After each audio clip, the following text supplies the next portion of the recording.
और बाकी दरबारियों ने कहा कि थू थू यार, मतलब लड़का केवल हैंडसम नहीं है, बोलने में भी कितना तेज।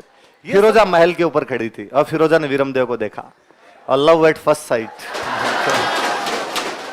उसने कहा कि पापा मोहब्बत और जंग में सब जायज है। अलाउद्दीन ने कहा अटैक कर दिया जाए। तो पहले फिरोजा कहती है बेचारी कि नहीं पापा ऐसे अटैक मत करो, मैं जाऊंगी मनाने के लिए, मैं बात करके आऊंगी एक बार। तो फिर मामो लाजे भाटियान कुड़ लाजे चौहान जे मुंह परणु तुरकड़ीन उल्टो हो गए भाण।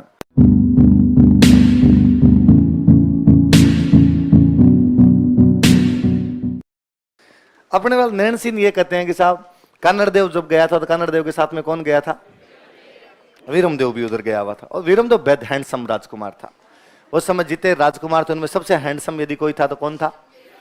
उस टाइम का रणबीर कपूर था ये। पर इसके बारे में खूब सारी बातें। एक तो कहते हैं कि एकदम गोरा चिट्टा वैसा था, पर इसके शरीर पे बाल नहीं थे।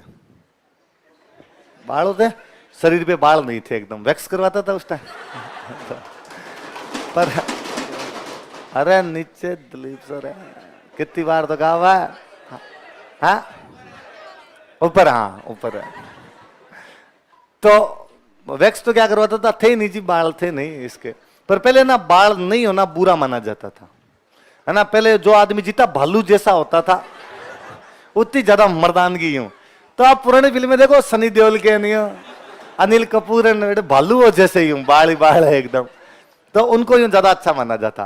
पर ये वीरमदेव यूं हाजिर जवाब था, स्मार्ट था बहुत ज्यादा। तो कहते हैं एक दिन अलाउद्दीन के दरबार में बैठे हुए और अलाउद्दीन ने यूं बातों बातों में पूछा, कह रहे वीरमदेव जब बाल बांट रहा था भगवान, तू कहां चला गया था?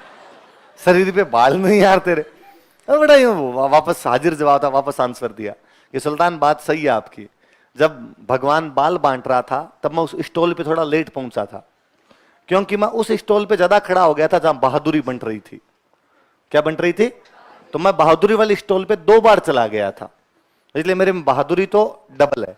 और जब मैं बाल वाली स्टॉल पे पहुंचा तो बाल खत्म हो गए थे, क्योंकि मुझे पता चला कि वहां आप 2 बार चले गए। तो अलाउद्दीन के क्या खूब सारे बाल थे। अलाउद्दीन बाबड़ा बालू टाइप का था इस टाइम। तो अब इस बात में एक तरीके से सुल्तान की बेइज्जती है, पर ये मजाक है। और सुल्तान को लगा यार लड़के ने क्या आंसर दिया है, मतलब दंड भी नहीं दिया जा सकता, अपनी बात भी रख ली, अपनी बेइज्जती भी नहीं होने दी, अपने को जवाब भी दे दिया। और बाकी दरबारियों ने कहा कि थू थू यार, मतलब लड़का केवल हैंडसम नहीं है, बोलने में भी कितना तेज। ये सब बातें धीरे धीरे पूरी दिल्ली के अंदर घूमने लगी। भाई वीरमदेव आया हुआ इतना अच्छा बोलता है, सुल्तान को भी ऐसे जवाब दे देता है। ये बातें अलाउद्दीन की बेटी तक पहुंची। बेटी का नाम था फिरोजा।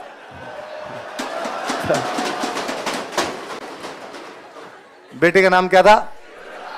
फिरोजा तक पहुंची। फिरोजा की सहेलियां उसको कहती अरे बंदा है तो वीरमदेव है, बाकी सब। एक दिन वीरमदेव वो शरीर में हष्ट पुष्ट एकदम यूं नवयुवक की था उस टाइम।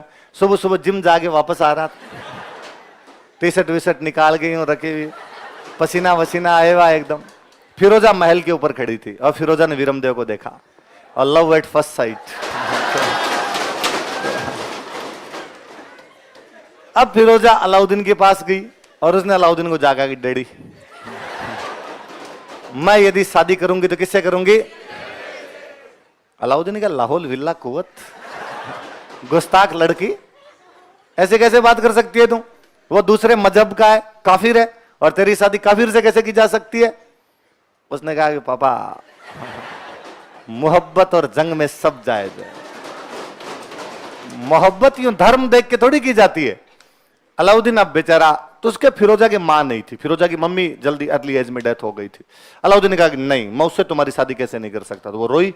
उसने कहा आज मेरी मम्मी होती ना तो पक्का कर देती, और आप मेरी बात नहीं समझते हैं। तो अलाउद्दीन को लगा कि यार बिना माँ की बेटी है ये, तो अलाउद्दीन का ठीक है कर देंगे, तू रो मत अपने। वो कन्नड़ देव के पास आया। कन्नड़ देव को उसने आका भाई मैं मेरी राजकुमारी फिरोजा की शादी तुम्हारे बेटे वीरमदेव से, ये दोनों बाप बेटे करना नहीं चाहते थे, ये दोनों करना नहीं चाहते थे। तो उसने अब वहां तो मना कैसे करे, वहां कन्नड़ देव वीरमदेव वहां मना कर दे तो सुल्तान शाम से पहले पकौड़े बना ले दोनों के, तो उसको अलाउद्दीन खिलजी कहते थे लोग। तो इन दोनों ने कहा, पहले तो इन्होंने वैसे बहाने बना, अरे यार आप इतने बड़े राजा हो और हम यार छोटे मोटे राजा हैं, अपने में रिश्तेदारी थोड़ी हो सकती, रिश्तेदारी बराबर वालों में होती है। अलाउद्दीन ने कहा कि नहीं नहीं, वीरमदेव अच्छा लड़का है, पूरा इसको हिस्ट्री याद कर रखी है, ज्योग्राफी भी याद है इसको, एकदम पहली लाइन से मेवाड़ के प्राचीन नाम से लेके पूरा सुना सकता है ये। और मैं तो किससे करूंगा, वीरमदेव। तो इन दोनों ने फिर बहाने बनाए। इन दोनों ने कहा कि हमारे पास पैसे नहीं है शादी के। तो अलाउद्दीन का पैसे कितने ले जाओ, पैसे क्यों चिंता करते, इन्होंने कहा तू पैसे दे पहले। अपने वाले राजस्थान वाले मांगते थे, बड़े पैसे ले आते। पहले कल्ला रायमड़ो तक अकबर से ले आया था, ये पैसे लाए, पैसे लाके जालौर के किले को ऊंचा ऊंचा करवाया, जालौर के किले की मरम्मत करवाई। और फिर अलाउद्दीन के पास मैसेज भेजा कि हम तो ब्याह आज करें कल करें, तेरे जो जी में आए ना वो कर लेना। तो कहते हैं कि भाई अलाउद्दीन को बड़ा गुस्सा। अलाउद्दीन ने कहा पैसे ले गए तुम। तो अलाउद्दीन ने कहा अटैक कर दिया जाए। तो पहले फिरोजा कहती है बेचारी कि नहीं पापा ऐसे अटैक मत करो, मैं जाऊंगी मनाने के लिए, मैं बात करके आऊंगी एक बार। तो फिरोजा यहाँ पे जालौर आई वीरमदेव से बात करने के लिए, लेकिन वीरमदेव फिरोजा से मुलाकात ही नहीं करता। उसने कहा नहीं मैं नहीं मिलता ही हूं, सख्त आदमी था इस मामले में। फिरोजा वापस चली जाती है। फिर फिरोजा की दहाई माँ थी, दहाई माँ समझते हो, गुलविहिस्त। दहाई माँ का नाम क्या था, नोजूबाई, पन्ना दहाई, गोरा दहाई, ये सब दहाई माँ थे। तो वैसे मैंने बताया मम्मी थी नहीं, तो उसके दो दहाई माँ थी, उसका नाम क्या था, गुलविहिस्त ने कहा कि तू रो मत, मैं बात करके आती हूँ एक बार। गुलविहिस्त यहाँ पे आती है, जालौर आती है। वीरमदेव ने कहा नहीं मैं शादी वादी नहीं करूंगा। वीरमदेव का बहुत अच्छा सा एक दुआ है कि मामो लाजे भाटियान, कुड़ लाजे चौहान, जे मुंह परणु तुरकड़ीन, उल्टो हो गए भाण। कि भाटियों में ननिहाल था उसका, तो मामो लाजे भाटियां की, यदि मैं ये शादी करता हूं तो मेरा जो ननिहाल वाले भाटी है वो लज्जित होंगे, कुड़ लाजे चौहान, मेरा जो कुल है चौहान वो लज्जित होगा। जे मुंह परणु तुर्कड़ी, ये तुर्क थे, तो यदि मैं तुर्क कन्या से शादी करता हूं तो उल्टो हो गया भाण। भाण मतलब सूर्य। यदि मैं तुर्क कन्या से शादी करता हूं तो सूरज उल्टी दिशा में उगने लग जाएगा। मतलब न तो सूर्य उल्टी दिशा में उग सकता है, ना मैं इस तुर्क कन्या से शादी कर सकता हूं। अपना चिट्टा चिट्टा ना है, साफ साफ मना है, मैं तो ब्याह नहीं करूं। गुलविहिस्त वापस चली गई। फिर और कोई इलाज ही नहीं बचा था। फिर कहते हैं फाइनली अलाउद्दीन खिलजी बहुत बड़ा आक्रमण करता है। तो नैणसी कहता है इस आक्रमण का कारण ये अट्रैक्शन था। यदि वीरमदेव फिरोजा की बात मान लेता तो ये आक्रमण नहीं होता।